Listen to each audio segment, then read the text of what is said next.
Hello everyone. तो कैसे हैं आप सब। आज की कहानी है कभी भी किसी का दिल न दुखाए। ये कहानी शुरू होती है एक परिवार से। एक परिवार अभी नया नया आया है शहर में और काफी अमीर भी है ये लोग।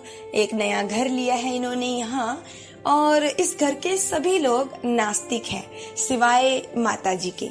घर में 2 बेटियां और माता पिता हैं, लेकिन पिताजी और बेटियां बिल्कुल भी भगवान जी को नहीं मानते, भगवान पर भरोसा ही नहीं करते। लेकिन माता जी आस्तिक स्वभाव की थी। वो हमेशा बेटियों को कहती थी कभी किसी का दिल ना दुखाओ, अच्छे कर्म करो और अपनी बेटियों को अच्छी बातें सिखाती थी। लेकिन बेटियां थी पूरी घमंडी।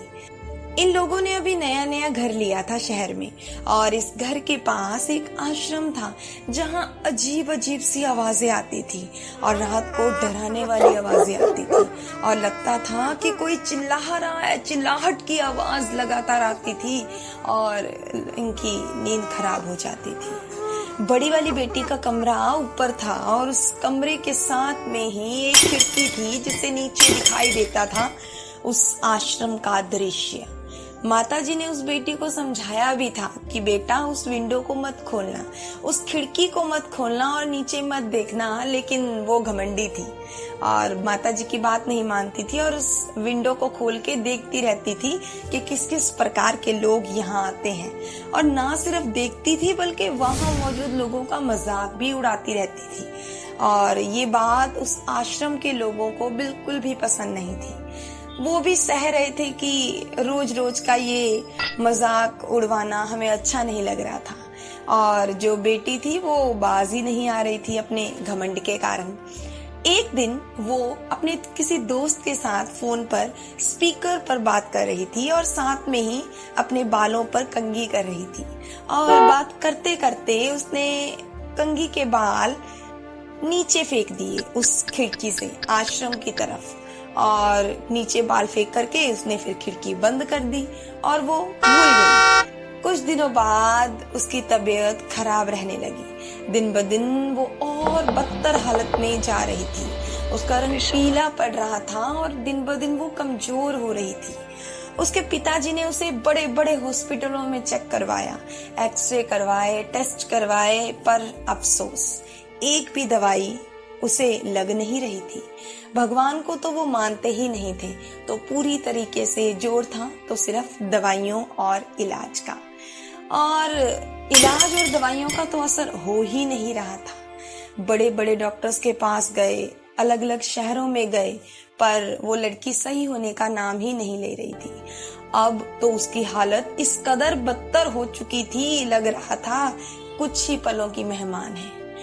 अब यहाँ उसकी माताजी ने सोचा कि क्यों ना किसी बाबा से पूछ ही लिया जाए कि मेरी बेटी को ऐसा क्यों हो रहा है।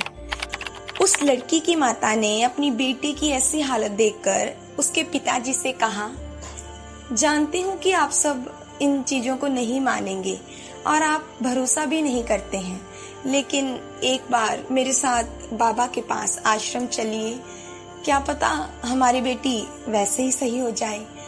तो बेटी के प्यार के कारण पिताजी उसकी माताजी के साथ उस बाबा के आश्रम में चले गए। उस बाबा ने बताया कि आपकी बेटी ने किसी का दिल दुखाया है और बहुत ज्यादा दिल दुखाया है। आपके घर के पास एक आश्रम है और उस आश्रम में मौजूद लोगों ने उस पर जंत्र मंत्र किया है और उसी कारण आपकी बेटी पर कोई दवाई असर नहीं कर रही। इतना ही नहीं, उस आश्रम में मौजूद किसी भी इंसान के पास बाल नहीं है, लेकिन आपकी बेटी ने जाने अनजाने खिड़की से बाल वहां फेंक कर उन लोगों का घोर अपमान किया है। ना सिर्फ अपमान किया है बल्कि वहां उनका तप भी भंग कर दिया, जिसके कारण उनके जंत्र मंत्रों की शक्तियों के कारण आपकी बेटी बीमार हो गई है और किसी भी दवाई का असर उसके ऊपर नहीं हो रहा। तो उन्होंने पूछा, अब क्या करें, हम क्या इलाज करें, अपनी बेटी को कैसे सही करें बाबा जी। तो बाबा ने कहा, इसका एक ही रास्ता है, अगर आपकी बेटी वहां जाकर माफी मांगे और कहे आज के बाद मैं कभी किसी का दिल नहीं दुखाऊंगी, तो वो सही हो सकती है। तो कैसी लगी आपको ये कहानी? दुनिया में भिन्न भिन्न प्रकार के लोग हैं। हमें कभी भी किसी का मजाक नहीं उड़ाना चाहिए, क्योंकि सभी लोग उसी परमात्मा की रचना है। कोई काला होता है रंग में तो कोई गोरा, कोई छोटा तो कोई बड़ा। हमें किसी के रंग रूप को देख करके उसका मजाक बिल्कुल नहीं उड़ाना चाहिए। इस कहानी का उद्देश्य जादू टोना जंत्र मंत्र को फैलाना नहीं है। इस कहानी का उद्देश्य केवल इतना है कि हमें कभी भी किसी का दिल नहीं दुखाना चाहिए। सभी के साथ प्रेम भरा स्वभाव करना चाहिए और हमेशा अच्छे कर्म करते रहना चाहिए।